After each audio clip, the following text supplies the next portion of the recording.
ပယောဂအတိုက်ခိုက်များထဲမှာအဆိုးဆုံးအတိုက်တစ်ခုပယောဂအတိုက်ခိုက်များထဲမှာအဆိုးဆုံးအတိုက်ကဖျားအတိုက်ပဲဖြစ်ပါတယ်ဆုံးတိုက်ကဝေးတိုက်နဲ့တိုက်အင်းတိုက်အောက်လန်းအတိုက်ခိုက်တွေအများကြီးတဲကမှာရက်ဆက်ရုံမာတဲ့အတိုက်ခိုက်တစ်ခုလိုတောင်ဆိုလိုရပါတယ်တချို့ကဖျားအတိုက်ဆိုတာဘာမှမသိကြဘူးကျွန်တော်တို့လောကီပညာမှာလက်ဝဲလက်ရဆိုပြီးအထက်လန်းခုလက်အောက်လန်းဆိုပြီးလမ်းကြောင်းများစွာရှိပါတယ်အဲ့ဒီပညာရက်တွေမှာသူများပြုစားတိုက်ခိုက်တဲ့နည်းတွေများစွာရှိပါတယ်အဲ့ဒီနီးများစွာတဲကမှကျွန်တော်တို့ရဲ့အတုမရှိမြတ်စွာဘုရားကိုခုတုံးလို့အသုံးချပြီးအိမ်သူအိမ်သားများကိုကျမ်းမာရေးညံ့အောင်စီပွားပြတ်အောင်တေချေအောင်တိုက်တဲ့ဘုရားအတိုက်ကအဆိုးဆုံးပါအတုမရှိမြတ်စွာဘုရားကိုဘလို့ခုတုံးလို့လဲဆိုရင်ကျွန်တော်တို့အမျက်တနိုးပူဇော်တဲ့ဘုရားဆင်းတုတော်တွေထဲမှာသူ့တန်မြေတွေအောက်လန်းအင်းစမတ်များကိုတွင်ပြီးအတိုက်လုပ်တဲ့နည်းတွေပါတချို့ဆိုရာသီလာတဲ့ထမိန်စားတွေကိုဘုရားဆင်းတုတော်အောက်မှာထဲတဲ့အထိဆိုးရွားတဲ့အတိုက်လုပ်တာတွေရှိပါတယ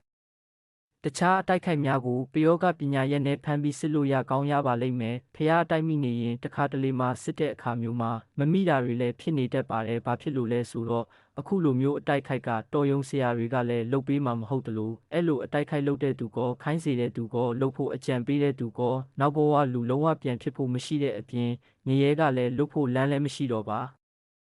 ဖះအတိုက်မှာအောက်လန်းပညာရက်နဲ့မိမိအိမ်ကဖះဆင်းတုတော်တဲ့မကောင်းတဲ့အရာတွေရောက်လာဖို့ဆိုတာတော်ယုံပညာလောက်နဲ့ရောက်လာအောင်မလုပ်နိုင်ကြပါအဓိကကမိမိကိုမနာလိုတဲ့သူတွေကဖះလက်ဆောင်ပေးတာတွေကိုနဲ့မရင်းနေတဲ့သူတွေကိုမိမိအိမ်ကဖះတွေကိုပေးကင်တာတွေနောက်ပြီးသူများကအိမ်ပြောင်းရမှာမို့ဖះလေးခဏလာထားမယ်ဆိုရင်လည်းကြည်ပြီးလက်ခံတင်ပါတယ်နောက်ပြီးကျွန်တော်တို့ဆိုရင်အိမ်ကဖះကျောင်းဆောင်ကိုသူစိမ့်ကင်ရင်လုံးဝမကြိုက်ပါဖះကနော်လို့ရပါတယ်ဖះခန်းထဲဝင်ပြီးဟိုကိုင်းဒီကိုင်းတွေလုံးဝခွင့်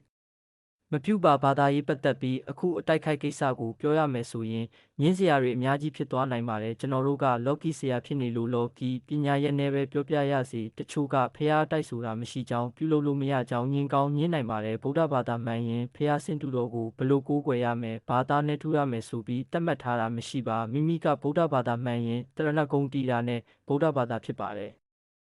ကျွန်တော်နိုင်ငံခြားမှာနေစဉ်ခါတုန်းကပါတီပွဲတစ်ခုမှာအမေရိကန်လူမျိုးဗုဒ္ဓဘာသာကိုးကွယ်တဲ့သူတွေတွေ့ပူးပါတယ်ဗုဒ္ဓအဆုံးအမတွေကိုအကုန်လုံးပြောပြနိုင်ကြပါတယ်သူတို့အိမ်မှာကျွန်တော်တို့မြန်မာလူမျိုးတွေလိုဖះเจ้าဆောင်ထားပြီးကိုးကွယ်ထားတာမရှိပါသူတို့ကိုဘာသာရေးနဲ့မေးလိုက်ရင်မြတ်စွာဘုရားအဆုံးအမကိုလိုက်နာကျင့်သုံးပြီးနှလုံးသားထဲမှာဖះရှိကြောင်းပြောပြပါတယ်ကျွန်တော်တို့ဗုဒ္ဓဘာသာထဲမှာတချို့ကိစ္စတွေကလောကီပညာတွေနဲ့ပတ်သက်နေတာတွေရှိပါတယ်တချို့ဆိုနေနံအသားနဲ့ထူထားတဲ့ရကြဖះတွေမိကွင်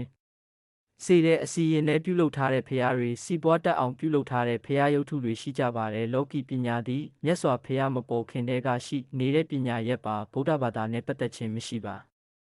လောကီအထက်လန်းပညာရက်များသည်ဗုဒ္ဓဘာသာနဲ့ဆန့်ကျင်တဲ့ပညာရက်မဟုတ်တဲ့အတွက်အထက်လန်းပညာလို့ခေါ်ကြတာပါအခြားသောလောကီပညာရက်များသည်ဗုဒ္ဓဘာသာနဲ့ဆန့်ကျင်နေသောပညာရက်များပါကောင်းပါနေပါလိမ့်မယ်။ဘာကြောင့်လဲဆိုတော့လောကီပညာရက်တချို့မှာကံကိုပြုပြင်နေတာတွေရှိပါတယ်။ဥပမာစာမှုပွဲအောင်ပြုလုပ်ခြင်းယာတုတိုးပတ်ဆံဝင်အောင်စတဲ့ကံကိုယုံ၍စူးပုံမနှင်းရဆိုတဲ့စကားကိုကြော်လွန်ပြီးကံကိုလောကီပညာတွေနဲ့ပြုပြင်နေကြတာကဗုဒ္ဓဘာသာအစစ်မှန်မဟုတ်တော့ပါ။အဲဒါကြောင့်လောကီပညာကဗုဒ္ဓဘာသာနဲ့မပတ်သက်ဘူးလို့ဆိုလိုနေခြင်းပါအခုလဲကျွန်တော်ရေးတဲ့ဖះအတိုက်ကဗုဒ္ဓဘာသာနဲ့ပတ်သက်ခြင်းမရှိပါလောကီပညာမှာဖះဆင်းတုတော်ကိုအသုံးချလိုက်ပြီးသူတစ်ပါးကိုဒုက္ခပေးလိုက်တာပါဖះဆင်းတုတော်ကြောင့်မဟုတ်ပါလောကီပညာနဲ့တာပတ်သက်ပါတယ်လောကီပညာမှာအဲ့ဒီလိုင်းကိုလိုက်စားတဲ့သူရဲ့အကျင့်နဲ့စိတ်ဓာတ်ကိုလိုက်ပြီးတော့မှအထက်လန်းခုလက်အောက်လန်းဆိုပြီးဖြစ်တာပါလောကီပညာရက်ကပညာရက်တစ်ခုပါဆိုခြင်းကောင်းခြင်းကလေးလာလိုက်စားအသုံးချတဲ့သူနဲ့တာဆိုင်ပါတယ်အထက်လန်းပညာရက်ယူထားပြီးစိတ်ဓာတ်ကအောက်တန်းကျနေရင်အထက်လန်းเสียမဖြစ်ပါအောက်လန်းပညာတတ်ထားပြီးစိတ်ထားနှလုံးကောင်းထားပြီးလူလူအကျိုးပြုရင်အောက်လန်းဆိုပြီးယူဆသတ်မှတ်လို့မရပါအဲ့ဒါကြောင့်မြည်ဒီဘာသာနဲ့မဆိုသူတို့ကိုးကွယ်ထားတဲ့ဘာသာကဖះနဲ့တိုက်ပြထားရင်ဖះတိုက်လို့ပြောလို့ရပါတယ်ဖះတိုက်ပညာသည်ဗုဒ္ဓဘာသာမှာပဲရှိတာမဟုတ်ပါတခြားဘာသာရက်တွေမှာလည်းရှိပါတယ်အဲ့ဒါကြောင့်ဘလောက်ပဲစိတ်ဆိုးစိတ်နာနေပါစေဘယ်ဘာသာကဖះကိုမဆိုခုတုံးလုပ်ပြီးအောက်လန်းအတိုက်ခိုက်မလုပ်ကြစေနဲ့လုပ်ဖို့လဲစိတ်ကူးမရင်မိဘစီနဲ့ဖះတိုက်ဆိုတာတကယ်ရှိကြောင်းဗဟုသုတအနေနဲ့ရေးချင်းပါနောက်လာမဲ့ပုံနာကတိုက်ချင်းအကြောင်းကိုရေးထားတာလေးစောင့်ဖတ်ပေးကြပါကျေးဇူးတင်ပါတယ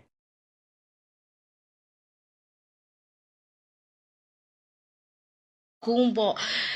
့ဖះเจ้าဆောင်တန်းရှင်းရေးလောက်တာပေါ့နော်เจ้าဆောင်တန်းရှင်းလောက်တော့ပေါ့နော်အိမ်မှာကလူပေါင်းစုံပေါ့နော်ဒီစက်ယုံသမားတွေအတွက်ထားတယ်ပေါ့ထားတော့ဒီဖះရဲ့ဒီဂလိုင်ပေါက်ပေါ့နော်ဒီမဟာမျက်မှုနီပါဒီမဟာမျက်မှုနီရဲ့ဒီဂလိုင်ပေါက်ထဲမှာပေါ့နော်ဘယ်မိမ့်မယုတ်ပေါ့နော်မိမ့်မယုတ်ပေါ့နော်